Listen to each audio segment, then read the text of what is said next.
ফাইনালে কি যেতে পারবে স্পেন, কি মনে হচ্ছে? স্পেনে একমাত্র প্রতিপক্ষ মনে করি ফ্রান্সকে। সেমিতে যদি ফ্রান্সের সাথে জিতে যায় তাহলে অবশ্যই ফাইনালে যাবে। ব্রাজিল আর্জেন্টিনা না থাকলে বাংলাদেশে হোক আর ওয়ার্ল্ডে হোক খেলার মজা থাকে না।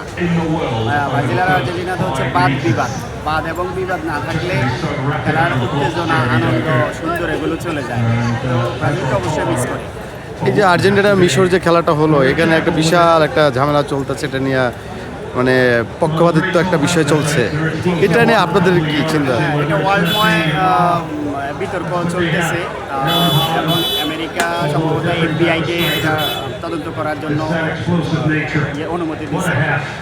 তো আমার মনে হচ্ছে যে কিঞ্চিৎ মাত্র পক্ষপাতিত্ব ছিল, আর আমি আশা করবো যে এরকম যেন ভবিষ্যতে না হয়, কারণ ফিফার মতো একটা খেলাকে, ওয়ার্ল্ড থেকে একটা খেলাকে বিতর্কিত করলে এটা বেমানান হয়ে যায়।